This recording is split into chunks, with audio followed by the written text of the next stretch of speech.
Okay, Mr. Good afternoon, everybody.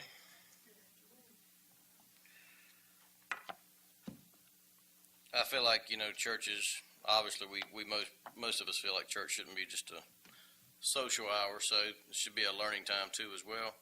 I was reading some things from a sample book here on my Kindle called Team Proofing, Fostering Responsible Decision Making in Your Teenager by John Roseman. Just wanted to read some parts of it, if you'll bear with me for a minute.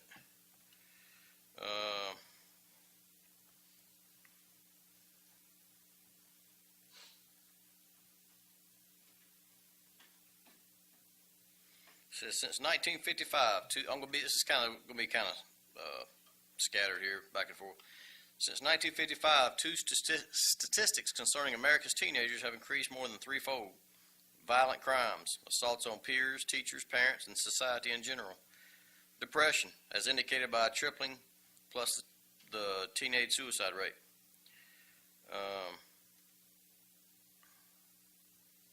Further, these increases have taken place across the demographic spectrum. In the 50s, the kid who was likely to act out aggressively or develop serious emotional problems could be spotted a proverbial mile away.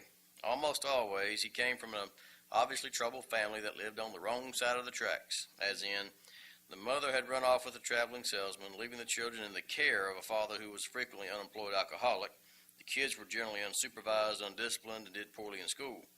No one was surprised when the oldest child was sent to reform school at age 15 for robbing a store, and everyone felt it was just a matter of time before the younger siblings developed serious antisocial behaviors as well. And just a side note, I've got a core of kids at my school that, it's just a matter of time. They snicker. I'm not anything special, but I am in uniform and I represent law enforcement, and the attitude these kids have is incredible. In a little over one generation, teen problems that were once isolated to specific pockets of obvious socio-familial pathology have spilled out into every nook and cranny of our society. Today, the child who, as a teenager, develops serious problems might have grown up in an upscale neighborhood within an evidently healthy family that never misses church. Items: a 15-year-old Kentucky boy, shy but with no obvious family or emotional problems, comes to school one day, pulls out a pistol, and shoots 5 of his classmates, killing 2 of them. Several months later, a similar incident happens in Arkansas, this time involving 2 fifth graders who methodically shoot 4 classmates and 1 teacher. Several months later in Mississippi, an 8th grade boy approaches a teacher at a school function, puts a gun to the teacher's head, and pulls the trigger. Another situation, a 14-year-old boy, good student, good athlete, lots of friends, from an upper middle class family that everybody in the community agrees is loving, hangs himself in the basement one day, leaving behind no note of explanation. This is not fiction either. It concerns the child of a friend who continues to be heartbroken and mystified. That the above sorts of tragedies are becoming less and less the exception is nothing short of frightening. When I was a teenager growing up in middle-class Chicago suburb in the early to mid-60s, my peers and I were mischievous. We got away with what we could when adults weren't looking. But today's teens aren't just mischievous, rather they have become downright dangerous to themselves and others, and there's no way of knowing which teen's going to go off the deep end next. What's going on here? How does one explain why in the world's most successful country, children are so at risk for serious problems? Actually, I have an explanation, one that involves a fairly simple psychological axiom known as the flight or fight principle. It's one of the few psychological principles that has been documented to the point of no longer being considered theory but fact. Like most valid psychological ideas, and they are few and far between in my estimation, it states what is already common sense. When threatened by something or a set of circumstances, an individual will either try to avoid the source of threat, flight, or aggress toward it, fight. In other words, threat causes some people, in some situations, to flee, to try and put distance between themselves and the source of threat, while others try to suppress the source of threat through the use of force. The actual response depends upon personality, situational, and historical variables, but in either case, the idea is to reduce or eliminate the impact of the threat to, in effect, make it go away. Fight or flight explains a broad range of human behaviors, but one illustration will do. 2 businessmen decide to take a shortcut through an urban park at night. Suddenly, a man with a knife confronts them and demands their wallets. One of the businessmen immediately turns tail and runs. The other, enraged, lunges towards the mugger and tries to disarm him. Both men, each in his own knee-jerk way, one flees, one stands and fights, try to mitigate the threat posed by the mugger. Before I tie all this into increases in teen violence and depression, a bit of historical background is in order. All right, here's what I want everybody to listen to. Once upon a time, not so long ago, there was no such thing as adolescence as we conceive of it today. Children were expected to be responsible, self-disciplined, and in many cases, to even help support their families, as did both my father and father-in-law, by their early teen years. This state of affairs explains why, in almost all cultures, rites signifying the transition from childhood to adulthood took place at age 12 or 13. Child labor laws and compulsory schooling changed all of this. Suddenly, the period of a child's dependency was extended well into the teen years.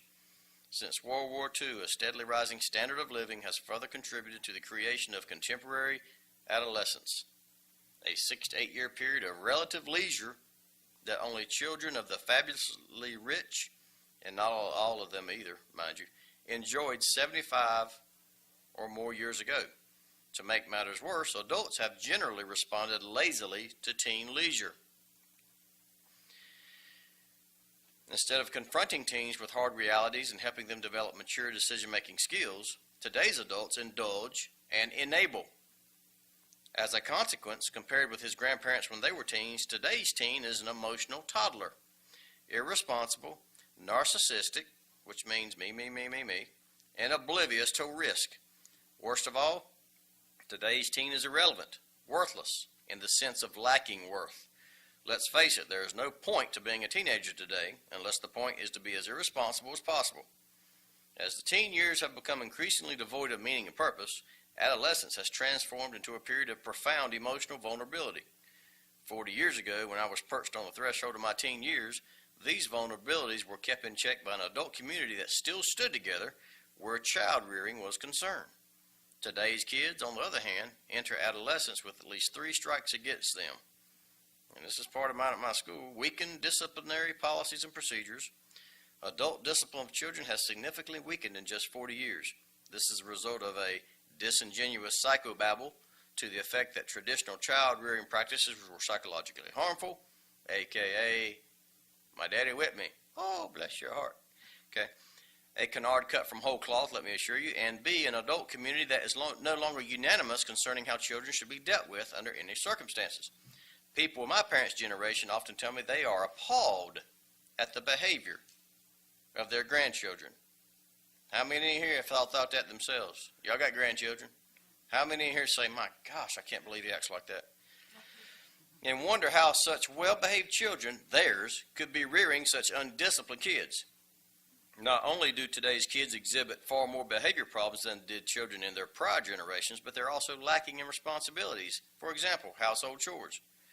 Then there's the ubiquitous parent who, when his or her child misbehaves, protects them from accountability instead of assigning it dispassionately.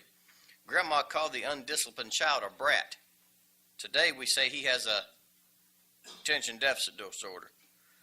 A climate of moral relativism, here's another big one, promoted by the media, lawmakers, jurists, public schools, and even some churches. Example, sexual practices that almost everyone regarded as deviant 50 years ago are today regarded by many, if not most, as morally neutral, in some cases even chic.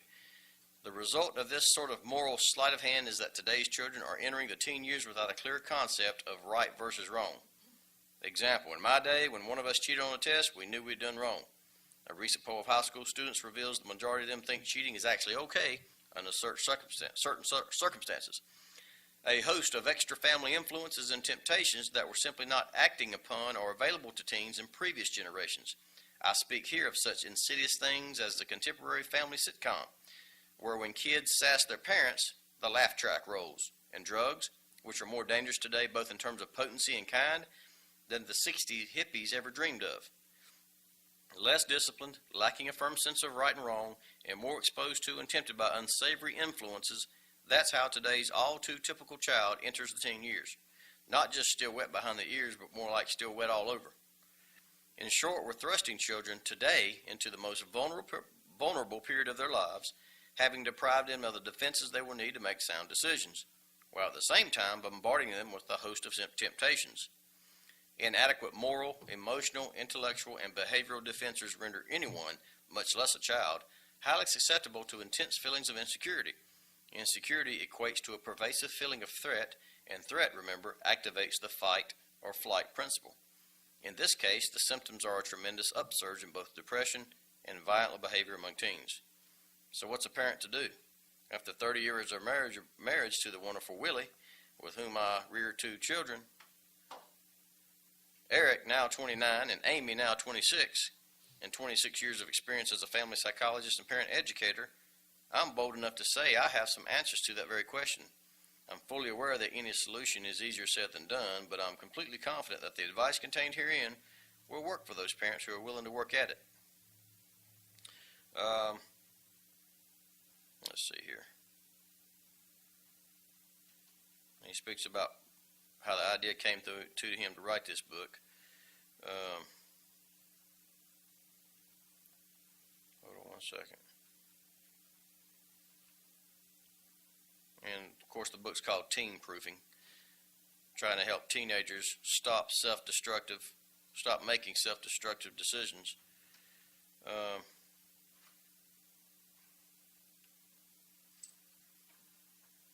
You can guarantee a 2-year-old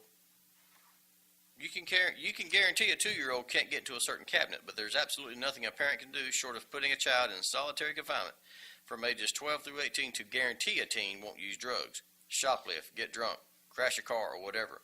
A teenager, after all, has a mind of his own. In the final analysis, you can proof your teen only so far. Beyond that, you can only pray that your child, with God's help, will do the rest of the job himself. I hope you enjoy reading this book. Let's see here. It may well be that as I get older, I laugh at sillier things. The fact is, however, the subject of teenagers doesn't cause too many people, parents or otherwise, to laugh. This despite the heroic efforts of Bill Cosby. I hope this book makes you laugh as much as I laugh while writing it. After all, the teenage years are a serious matter, but teens themselves are taken too seriously these days. In that regard, I'm fairly convinced of the following things. Teens don't know adults take them too seriously, but they know adults take them real seriously nonetheless. The more seriously we adults take teenagers and the things they do, the more seriously they take themselves and the things they do. The more seriously teens take themselves, the more convinced they become that the parent-teen relationship is a war which they have to win no matter the cost. The more seriously we adults take teenagers and everything they do, the more convinced we become that the parent-teen relationship is a war we have to win no matter the cost. Occasional parent-teen skirmishes are inevitable. All-out war is not. The cost of parents going to war with a teen is paid mostly by the teen. Why? Because whereas parents try to win such wars by doing self-defeating things, teens invariably try to win such wars by doing self-destructive things. We can't expect teens to understand the cost of going to war with us, but we should understand the cost of going to war with them. It follows that whether or not the parent-teen relationship becomes war is completely up to the parent, the big guy. All right. So it talks about, teens becoming secretive and uncommunicative, becoming insufferably argumentative and defiant, falling in with the wrong crowd, using drugs and or alcohol, possibly sexually active and or running away, making suicidal gestures or actually acting through. So that's exactly what my neighbor's been doing. I see about every element right beside me. Nothing, let me assure you, is more important to effective management of a teenage child than putting and keeping things in proper perspective. So we will begin by doing exactly that. Of course, he's had 2 kids. Because by definition, that sort of parent is not part of my audience. Any parent who is, A, willing to give up the time and money to attend one of my, people that read this book, he's saying, are, they want to make a difference. Hold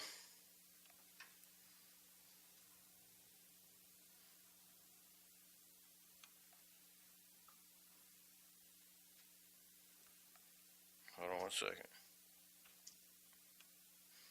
this is a book about how caring, well-intentioned parents often become their own teacher and what you can do to avoid getting hoisted on their own petards during their children's teen years.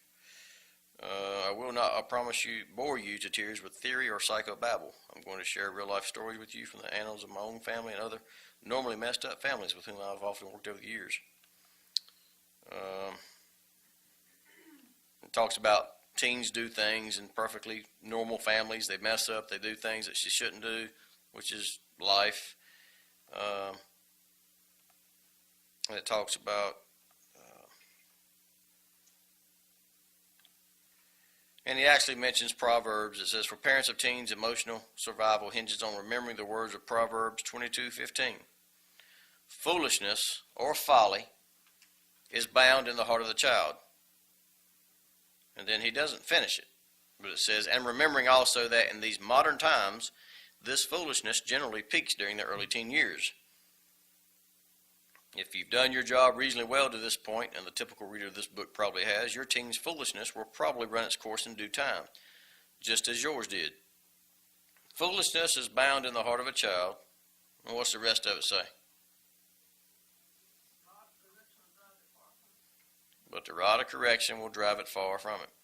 Of course, that doesn't go back to arrogant mom and dad who think they're Billy bad in the house. Go get me the belt. It's swinging time. It's not done in that manner. I have a friend who has 3 or 4 kids, and his method was go to your bed, sit down, be quiet. And he did that for himself, plus to make his son remember what's going on here. Why do you want me coming here? Oh, yeah, it's coming. But my friend would do this to calm himself down so he wouldn't go in there with a bitter attitude and with a mean streak and swing too hard, for example. And then after he's whipped him, spanked him, whatever you want to call it, he explained to him why he's going to do it, and then he gave him a hug afterwards after he simmered down a little bit. Now, the Bible says that that's what a technique to be used. Now, it don't say whip him on the face. It don't say hit him in the fist. It don't say chap his calves. Like Mr. Dart said, the buttocks seem to be the perfect place for a belt or a paddle. I remember him saying that, and he don't even have kids. So I think we try to know more than God's word sometime when we're going to do this instead of what the Bible says. And I'm not saying the spanking helps every single time. It's probably not called for every single time. But there are times when that rear end has to be checked. And I do think that I see it in my school. Y'all might not see it, but I see it. Absolute disregard for authority and snickering and everything else. Well, Bryan, we're having trouble with them bringing in those phones and not doing their work and sitting in the back and going through is it texting? Well, that goes back to the administration's usually not enforcing teachers. Instead of a teacher confronting it and dealing with it, they just say put it up. They're usually supposed to take it and be done with it for the day, but there's just not enough punishment for that. They don't care. So I wish it was just the phones. I wish that was just the problem. But they're not learning though, and then I got word up because I wasn't doing the teacher's plan. I can't make them. I put the work before them, and she said they came back and a lot of them didn't have the work done. Well, yeah. They're sitting back there texting, but I didn't know that I could take their phone. I'm just a sub. Yeah. But I didn't know that the teacher said you should have taken their phone. But and there's some teachers that they're aggressive and some they're kind of passive. So it's a mess. And anyway, I think that the reason I brought this up was to church is more than just a gathering. We need to learn something too, and that's just a sample I got from that book. I can actually download it and have it on my Kindle here if I want to, but that was just a sample part I read. I thought it was good because it goes back to the days when this country was built, and it was a lot more solid than it is today. Kids have responsibilities. They had chores. They had expectations, and it wasn't a 18-year jolly fest, happy thing, do nothing. And then when you turn 18, you expect to be a man, you expect to be a lady. It's just not the way it was. And I was actually on the near end of that. I told my kids, I said I was in school, had band practice Tuesday and Thursday nights. I played soccer in the fall, which is practice every day. Tennis in the spring, practice every day. Part-time job, I think, at the hospital. Driving a school bus. And, oh, yeah, I had homework. I told these kids, I said, what can y'all do? You can't drive a bus. Most of you can't get a job till you're 15 now, I guess. Most of you don't even mow your own yard. So you can see where you're taking all that stuff away when the Bible talks about like I told you about Teddy Roosevelt when he said one of the things that's going to destroy this country, and he said this in the late 1800s, 1900s, when you didn't have cell phone, you didn't have internet, you didn't have computers, you didn't have all those luxuries that we have today. And he said the love of soft living, that's one of the variables that's going to kill this country. And that's where we're going. It's exactly where we're going. That's just one of the things he said, but the love of quick gain, or the love of money type stuff, but he also put the love of soft living. And he learned that from first-hand experience. His dad said, you need to toughen up. You need to get there and get at it. And he did. And what a life he had. So for what it's worth, I appreciate y'all listening.